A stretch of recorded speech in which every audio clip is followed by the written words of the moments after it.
రాష్ట్రంలో ప్రతిపక్ష నాయకులు పెద్దలు బీఆర్ఎస్ పార్టీ అధ్యక్షులు కేసీఆర్ గారి ఆదేశం మేరకు రాష్ట్రంలో రైతులను మోసం చేస్తున్న ఈ ప్రభుత్వం మీద రుణమాఫీ పేరిట మోసం చేస్తున్న ఈ ప్రభుత్వాన్ని ఎండగట్టే క్రమంలో ప్రజాస్వామ్యబద్ధంగా నిన్న రాష్ట్రంలోని అన్ని నియోజకవర్గ కేంద్రాల్లో అన్ని మండల కేంద్రాలలో శాంతియుతంగా ప్రజాస్వామ్య పద్ధతుల్లో మా పార్టీ నాయకత్వం మొత్తం కూడా నిరసన కార్యక్రమాలు చేపట్టింది. అందులో గౌరవ శాసనసభ్యులు, శాసన మండలి సభ్యులు, గౌరవనీయులైన పార్లమెంట్ సభ్యులు, అదేవిధంగా మాజీ శాసనసభ్యులు, మాజీ శాసన మండలి సభ్యులు అందరం కూడా ఎక్కడి వారం అక్కడ పాల్గొన్నాం. నిన్న ఒకటే రోజు రెండు ఉదంతాలు కూడా ఇప్పుడే రాష్ట్ర డైరెక్టర్ జనరల్ ఆఫ్ పోలీస్ గారికి వివరంగా ఆధారాలతో సహా వారికి సమర్పించడం జరిగింది. వారికి కొన్ని వీడియోలు కూడా చూపెట్టడం జరిగింది. నిన్న సూర్యాపేట జిల్లా తుంగతుర్తి నియోజకవర్గం తిరుమలగిరి కేంద్రంలో అక్కడ మా మాజీ శాసనసభ్యుడు తమ్ముడు విద్యార్థి నాయకుడిగా తన జీవితాన్ని ప్రారంభించి అంచెలంచెలుగా ప్రజల ఆశీస్సులతో 2 సార్లు శాసనసభ్యుడిగా ఎన్నికైన సీనియర్ నాయకుడు తమ్ముడు గ్యాదర్ కిషోర్ గారి నాయకత్వంలో ఆ నియోజకవర్గ రైతాంగం ప్రజాస్వామ్య పద్ధతుల్లో దాదాపు ఒక 500-600 మంది గుమిగూడి శాంతియుతంగా ట్రాఫిక్ కి అంతరాయం కాకుండా ప్రజలను ఇబ్బంది పెట్టకుండా కేవలం నిరసన చెప్పే క్రమంలో తమ కార్యక్రమం తాము నిర్వహిస్తా ఉన్నారు.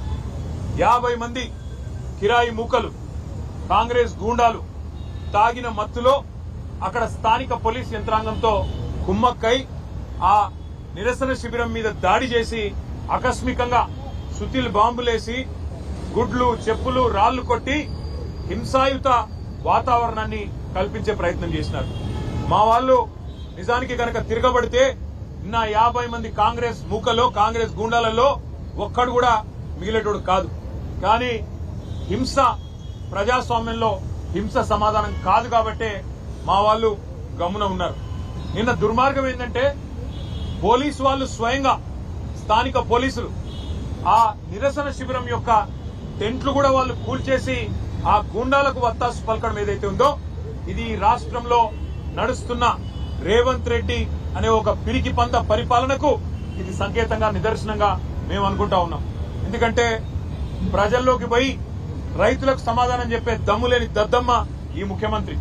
మేము అడిగినాం, చేతనైతే రా, ఏ ఊరికి పోతావో రా, ఏ మండలానికి పోతావో పోదాం, నీ కాన్స్టిట్యున్సీ కొడంగల్ పోదామా, లేదా నీ సొంత ఊరు, నువ్వు పుట్టిన ఊరు కొండారెడ్డిపల్లె పోదామా, వస్తావా అని అడిగినాం.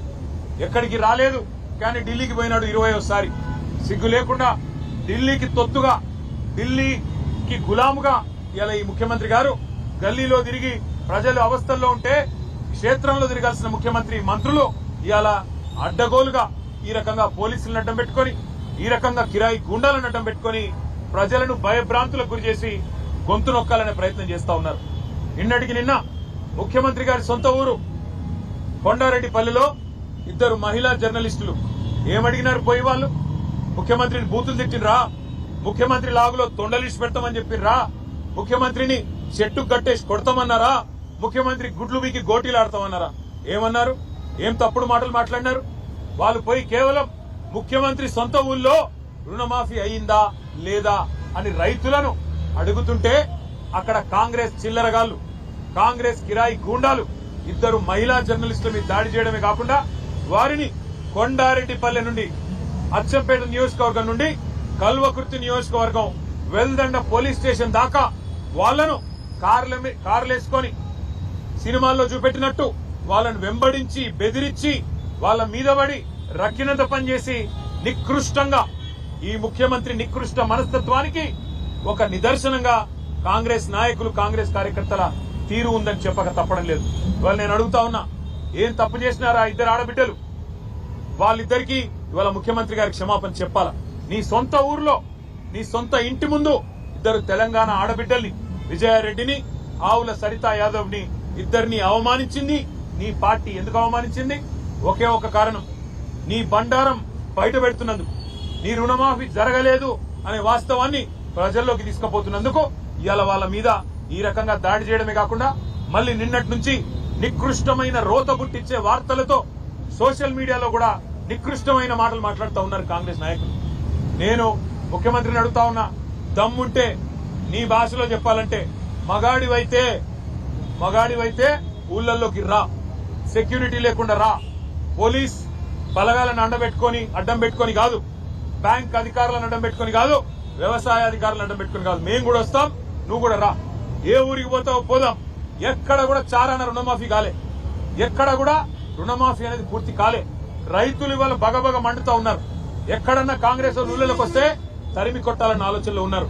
అందుకే ముఖ్యమంత్రికి చెప్పేది, తప్పు పోలీసులది కాదు. పోలీసు వాళ్ళు ఏం చేస్తారు పాపం, ముఖ్యమంత్రి, మంత్రులు, అధికార గణం మీరేం చెప్తే అది చేయక తప్పదు. పోలీస్ తప్పు కాదు, తప్పు ముఖ్యమంత్రిది, పరిపాలించే సత్తాలని సన్నాసు రేవంత్ రెడ్డిది అనే మాట నేను విజ్ఞప్తి చేస్తా ఉన్నా.